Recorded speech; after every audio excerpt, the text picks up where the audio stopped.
За сайн байна. За энэ удаагийн хичээлийн бүгдээр өндөр дуулаагүй сургалт хэрхэн хийх. За үүнийг хэрхэн хэрэгжүүлэх тухай лабораторийн хичээл үзье. За хичээлийн агуулгын хувьд бол өндөр дуулаагүй сургалт. За энэ дотор бол одоо кластеринг хэрхэн хийх. За энэ кластерын дотор бол одоо Cummins гэж юм алгоритмыг хэрхэн хэрэгжүүлэх тухай кочлын хичээл үзье лаборатори. За Cummins гэдэг алгоритм бол одоо энгийн зураг алхмаас ерөнхийдөө бүтгэн. За хамгийн эхлээд бол одоо хэдийн ширхэг кластерыг хийх гэж байгаа буюу тэр K гэдэг тоо тодорхойлж өгнө. За тэгээд тухайн K төвүүдийн бол одоо анхны тоо олгож өгнө. За ингээд бол одоо давталт хийн. За энэ давталт ямар давталт хийгдэх вэхээр төвтэй хамгийн ойрхон байгаа цэгүүдийг олно. За энэний дараа бол одоо төвөө шинээр тодорхойлно. За төвөө шинээр тодорхойлох төр бол одоо энэ дунджийг нь болоод шинээр байнга тодорхойлж явдаг байна. За энэ давталт одоо хэдийн хүртэл давтагдах хүүхдийн зэрэг шинээр одоо энэ төв нь үүсэхгүй болтол одоо өмнө байсан хуучин төв нь өөрчлөгдөхгүй болтол давталт явах нь. За энэ алгоритмыг одоо хэрхэн Python дээр хэрэгжүүлэхийг дорч үзье бүгдээ. За кочлын хувьд бол эхлээд Python дээр бол одоо хэрэглэх сангууд оруулж ирэх ёстой. За энэ дээр бол одоо ямар сан оруулж ирэх вэ гэхээр шугмаа алгоритм NumPy гэсэн хэрэглэж байгаа бид нар. За энэ бол одоо матрицуудтай ажилладаг, матрицуудын үйлдэл хийдэг ийм сан бахан. За одоо програмчлалын хэлэнд бол array гэж хэлдэг. Тэр arrayтэй ажилладаг massive гэж бас ярьдаг. За тэр сан бахан. За дараагийн 2 дугаар сан бол одоо график визуалчлал график дүрслэлүүдийг одоо харуулдаг ийм одоо matplotlib гэж бас бид хэрэглэдэг мэддэг сан байна. За энэний дараа бол яг хүүхдийн зэрэг хэлбэл одоо гол функцээ тодорхойлох нь Cummins гэдэг. За энэ гол функц маань бол нэг 4 ширхэг параметртай. За хамгийн эхлээд бол өвдөл нь байна. За тэгээд кластерын тоо хамгийн чухал юм. За энэ бол одоо энэ K гэдэг тоо байх хэрэгтэй юм дээ. За тэгээд зогсоох нөхцөл. За одоо энэ зогсоох нөхцөл бол энээс одоо бага үед ч юм уу. Өчигөө одоо epsilon гэдэг жижиг тооноос бага болоод эхлэх юм бол энэ төв бол одоо өөрчлөгдөх боллоо. За энэ алгоритмыг зогсооё гэж. За тэгээд эндээ бас мөн итерацийн тоо өгч болно. Энд дээр нөхөр функцтэй тусгаж өгсөн байна. За одоо функцийнхаа их үеийг функцээ босгоё. За кластерын индексүүд гэж бодлоо орж ирэх юм. За Python дээр бол одоо юм учир нь олдохгүй байх нь бол debugging гэж ер нь явуулж програмчлалын хэл дээр ийм ойлголт байна. За хамгийн хялбархан дебагдах бол одоо print out буюу одоо консоль руу хөвлөж харах. За тэр зорилгоор хоёрч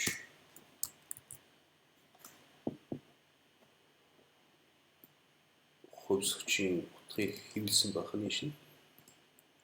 За NP0 гэдэг бол NumPy-гийн одоо тэг үүдэх судалтай. За тэгээд энэ хэдийн ширхэг тэг байх уу гэдгийг бол одоо энэ sense-ийн zig shape. За тэгээд хамгийн анхны утгыг авах. За энэ shape гэдэг бол одоо энэ sample дотор байгаа хэмжээс уулын элемент тухайн хэмжээсний элементүүдийн цэгүүдийн тоо гэж ингэж ойлгох нь.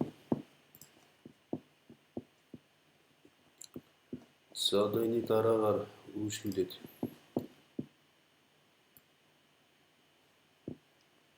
алгоритмаар хэрэгжүүлнэ.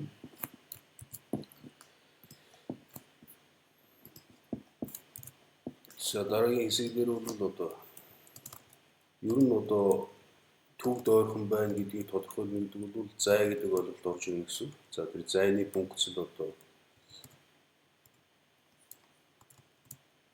нэг утгатай байгаа. Тэр утга нь одоо төв тэр хоёрын хооронд хутга бага л байх юм бол одоо бид нар бол за энэ бол одоо төвд ойрхон хутга байна гэж ингэж ойлгож тооцоол хийх нь.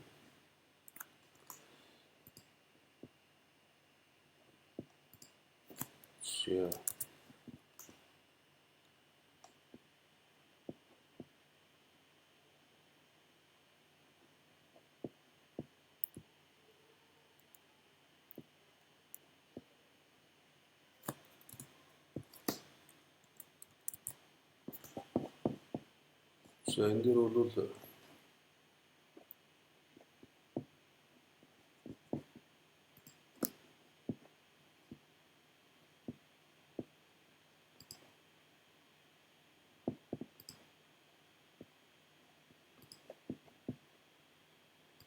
эхний нэгдүгээр алхам явуулсан байна.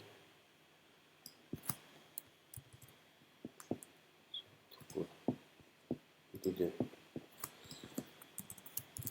тайлбарлана.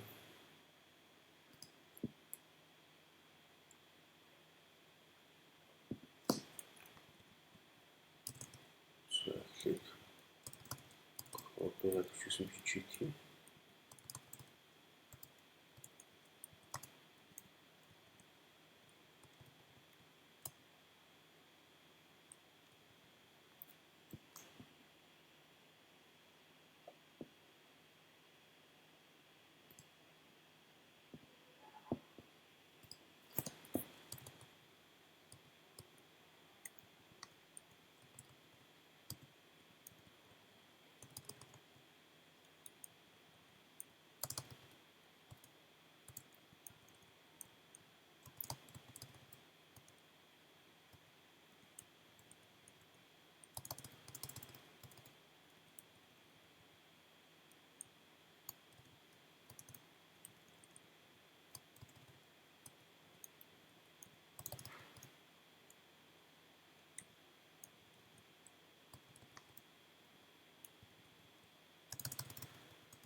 Ja.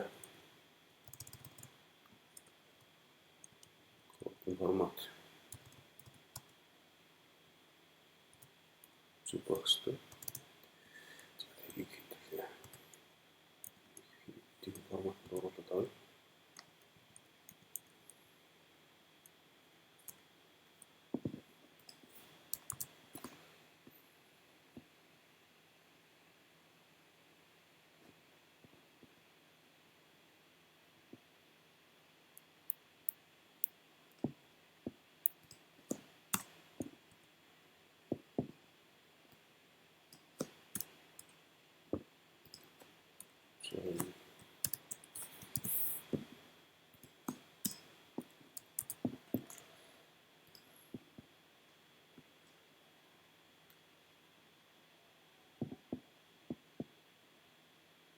Дурсчилсан кодон дээрээс шууд хэрэглээд явуулсан гэдэг хялбар хараа.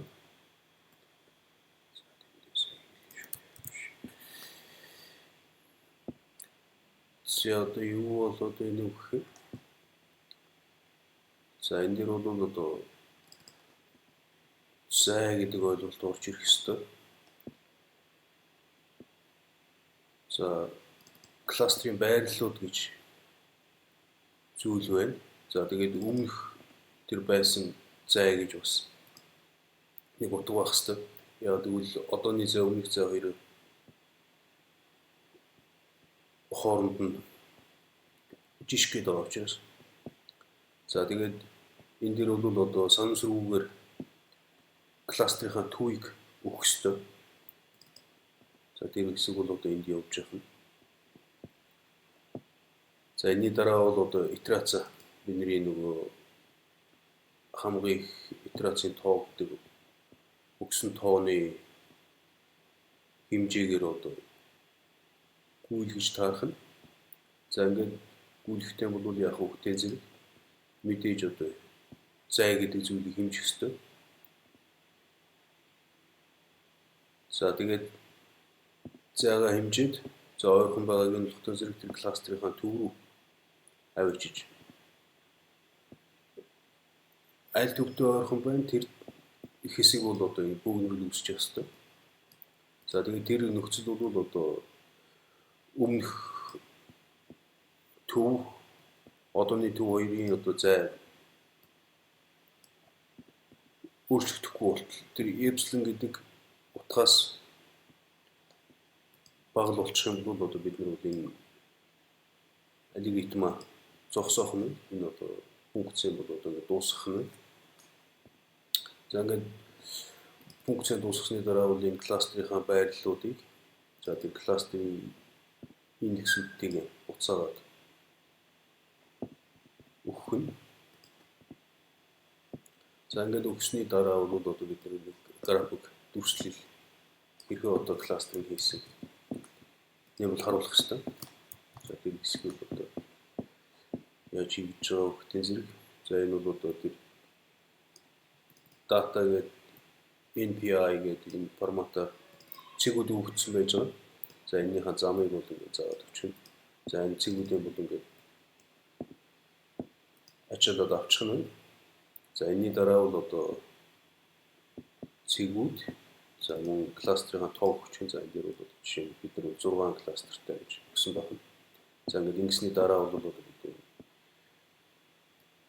дүрсэлж график санал ашиглаад дүрслэл хийж явах нь. Товчондоо бол нэг ийм л хийх ёстой. За ингээд ажиллаад үзүүлээ.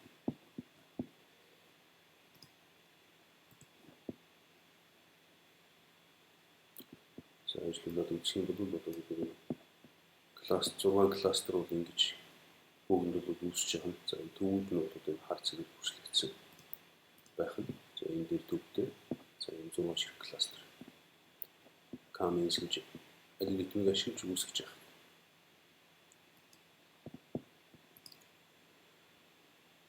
За би код юм бол илүү өргөнгийн сайт дээр тавина. За тэгэхээр энийг бол дэлгэрэнгүй өшөө сайн харах нь. За гэрийн даалгаврын хувьд бол 5 кластертай. За тэгээд нэг бодит өгдөл болох хэрэгтэй. За тэгээд бодит өгдөл бол одоо хувцсны хэмжээгээр нь кластерыг хийдэг ч юм уу, хүний одоо жингээр нь кластерыг хийдэг ч юм уу. За тэгээд 5 ширхэг кластерыг хийгээд за тэрийг нь бол одоо саяны үзүүлсэн аргачлалаар харуулах нь байна. За энэ гэрийн даалгавар хийх нь. За